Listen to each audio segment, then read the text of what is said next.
to remember that it is summertime and I have shorts and t-shirt on. That's a weird way to say that.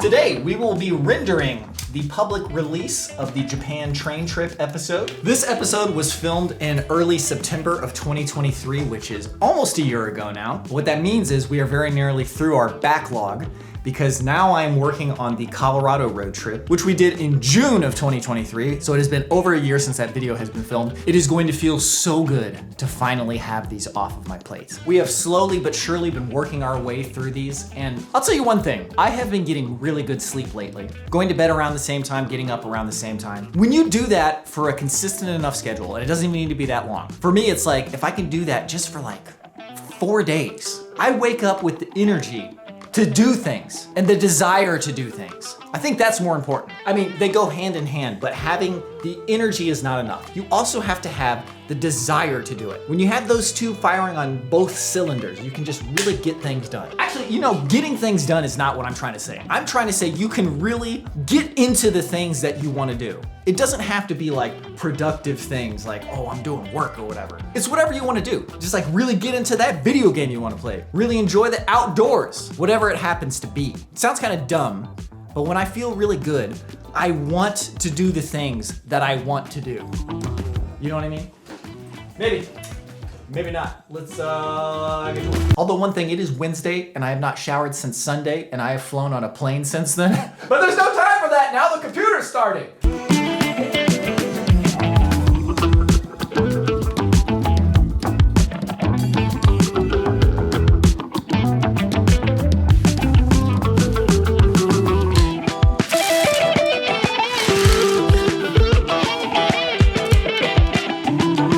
We made some absolutely fantastic progress yesterday. We're going to continue that. A couple of things I've been meaning to talk about that doesn't really matter because who cares about my opinion. But House of the Dragon is to Game of Thrones as Better Call Saul is to Breaking Bad. Which is to say, I like House of Dragons more than Game of Thrones, and it relies more on good character development than it does shock and awe. The Acolyte is a perfect 81% B-. It has flashes of potentially being really good, but in general, it's not that great. But I still want to know what happens next, and I'm entertained. Cobra Kai is fantastic. It is a soap opera as always, and it is so much fun to watch. I cannot wait for the next part. And finally, Tokyo Vice, fantastic. I just finished the first season. Also, I'm pretty sure we've got a Frank Dux type of situation. Well, first of all, I think the show is much more fictionalized than the book, but even the book, I think it's kind of Frank Dux. I don't know though. So I just enjoy it as a work of fiction. Is there another show that I'm forgetting that I've been watching? No. I did finish Mad Men, and Mad Men was fantastic. That was a great show. Okay, let's get to work. Okay, editing is going pretty well. At what point did these episodes become 2 hours long? Like a 2-hour episode used to be like just unfathomably long and pretty rare. And now every episode is 2 hours. I think I know the answer. It's that we're doing longer trips. And we've never made the episodes longer or shorter than they need to be. We're just trying to just show everything that happened.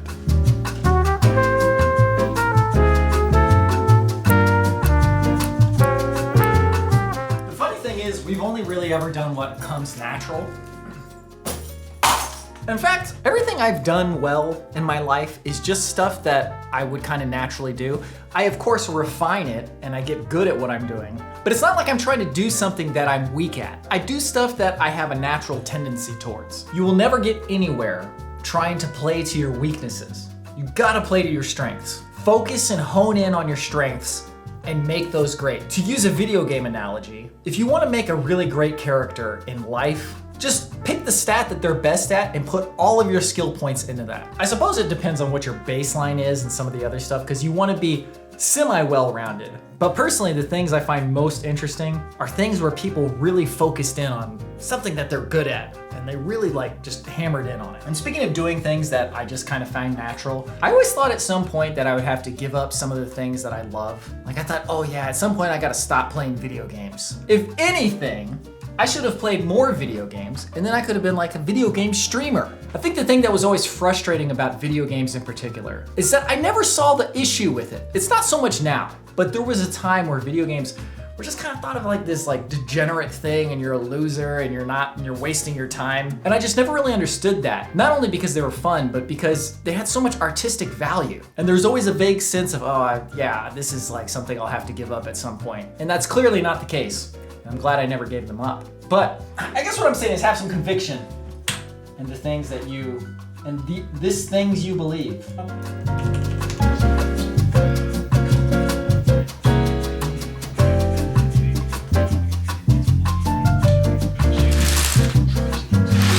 All right, I am on an absolute roll right now. We have a very good chance of finishing the rough edit of the episode in the next 2 days. So let us tactics ogre and cling together.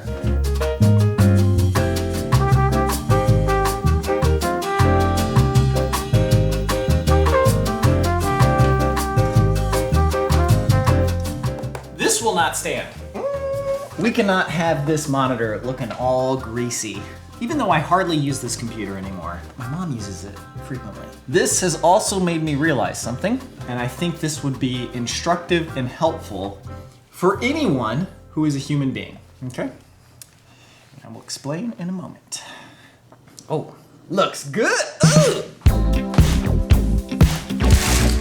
So since getting married, I now live with 2 cats, and I've never lived with animals before. And there's a couple of things I've noticed. One is that different animals have different personalities. Never knew that was a thing before. I thought all cats and all dogs, they just behave the way cats do, and they behave the way dogs do. Second observation, if I leave my duffel bag on the floor, my cat is getting into it. If I leave this comfortable sitting spot anywhere he can get to, he's going to sit in it. And the thing that I think would be instructive for us humans is to realize that we're not so different from those cats. When I see a bunch of streaks on this computer monitor, I have no choice but to wipe it off. And that is because of my particular personality and proclivities. My mother, if she sees a big empty box on the floor, she has no choice but to put other boxes and trash inside of it. That's just the way we're wired, baby! And this is a very difficult thing to do. Believe me, I have just as much trouble with it. But those other people in your path who are doing things, they aren't necessarily doing that out of a conscious choice. They're doing it because that's the way they're wired. And just like my cat must sit in this duffel bag if he is near, we are similarly influenced by our environment. It is so much easier to change your environment than it is to change yourself. I mean, that is why I spent so much effort on getting this room just the way I like it for working, because I want to make the work easy and fun and distraction free. I want to make it so that this room is the duffel bag and I'm going to sit in it because that's what I do. Anyway, the goal for today is to get my video stuff packed into this bag because we're about to do some big travel. No problem. It's one of my favorite things to do is to pack a bag. Let's do it. The first decision we need to make is, do we take the RS3 or the RS3 Mini? The Mini is obviously much smaller and lighter, but the RS3 automatically locks into position and it's quite a bit smoother. Which would I rather have? I'm actually having a little bit of a tough time deciding, so we will put this decision off for later. We know we're going to be taking the 14mm f1.8, and of course the A7S III, the 70-300, the 16-35, and the 20-70. This has been a very good set for us. One camera on a tripod with the 20-70 and the 70-300. One camera with a gimbal and the 16-35 power zoom, and the 14mm 1.8 for night shots and extra wide stuff. And you know what? While we're at it, let's bring the 55mm f1.8. It doesn't weigh that much. It looks so good. It's worth it. Filter-wise, we've got ND filters for each of the 3 main lenses, and a variable ND filter for the 55mm. Personal microphones. That is actually a bit of a tight squeeze. These lenses are pretty bulky, but I think that should be fine. Okay, I have made my decision. I'm going with the RS3 Mini. I think on this trip, I will prefer compactness over steadiness. Okay, so that'll do it for today's vlog. 2 things before I leave you. One, do you remember the other day I was talking about Game Informer and how it's so nice to just have a magazine to read instead of just going on the internet and looking for like that new bit of novelty? Well, Game Informer just shut down, unfortunately. So Maybe I have to subscribe to Edge Magazine. How do you do that? I don't even know how to do that. They're like in the UK or something. I don't know, but also semi-related, I was talking about going on Twitter and just being like, oh, they announced a new Samurai Showdown game. Like less than a week after I said that, they announced a new Samurai Showdown game on Twitter. So I don't know what to make of that. I'm not even a Samurai Showdown fan. But anyways, thank you very much for watching. The Japan Road Trip public release is out. Hope you enjoy that Colorado road trip video. The early release will probably be out in the next 2 to 3 weeks. Public release will follow, of course. Thanks as always for watching. See you in the next one.